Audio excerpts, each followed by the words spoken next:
Joining us now to discuss this is Dan Arbel. He's a non-resident senior fellow for the Center for Middle East Policy at the Brookings Institute. Dan, thank you for joining us. And Dan, the Palestinians were refusing to pray because Israel put those metal detectors. Now, Israel has removed the metal detectors, but the Palestinians say this isn't good enough. Are you surprised?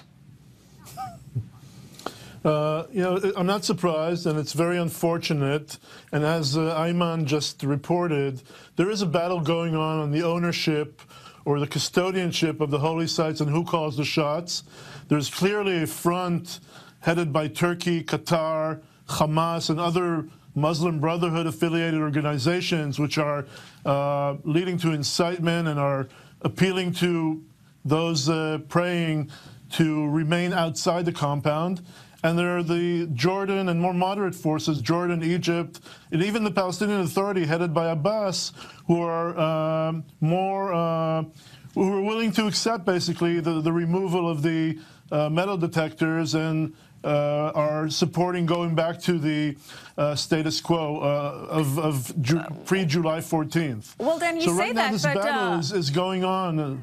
But Dan, you say that, but Palestinian Authority President Mahmoud Abbas, initially he said that if Israel removes the metal detectors, he will reinstate the contacts between the Palestinian Authority and Israel. Now he's saying that they will remain frozen until all the security measures go back to how they were before. So how does this help the situation for the Palestinians? No, it doesn't. I'm afraid it doesn't, and you're absolutely right, because this battle between these forces that are inciting those who are praying and those who are trying to moderate and calm the situation, those with the upper hand right now are the more extremist forces, and they're does it sound like he's being moderate? Militant line. But Dan, does Abbas sound like he's being moderate by taking this? Abbas is actually. He called in the beginning to, for just the removal of the metal detectors, but now he finds himself going after those who are leading a more extremist line. And so, unfortunately, the Palestinian Authority is now siding with those who are leading to incitement among those who are praying. Well, how much of this move was coordinated with Jordan, and do you see Jordan having more influence here on the Palestinian Authority? So I think that Jordan is playing a very important role, and the fact that Jordan led to this compromise, which actually brought to the removal of the metal detectors, is a good thing, is an important step. And Jordan is a moderating force. Unfortunately, and Jordan does have influence over the Waqf, and Jordan has influence over the Palestinians, but unfortunately Jordan by itself cannot lead to a change, and it's facing stern opposition, again, coming from the forces that we've mentioned, Turkey, Qatar, Hamas, and other Muslim Brotherhood-affiliated organizations. And the PA is caught, the Palestinian Authority is caught somewhere in between, trying to juggle between the two sides. Dan, you mentioned Turkey, and Turkish President Erdogan speaking very strongly about this, calling on Muslims worldwide to go to the Temple Mount or Al-Aqsa and protest. There have been protests outside synagogues in Turkey.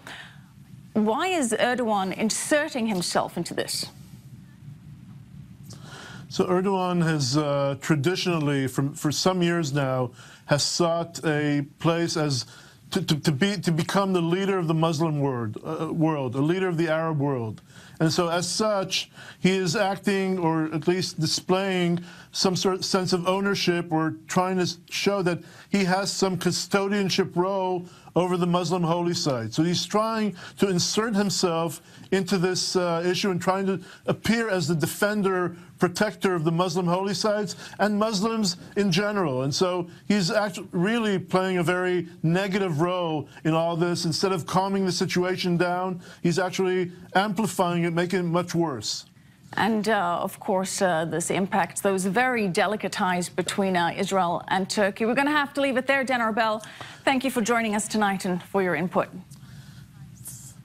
Thank you. Good night. Thanks.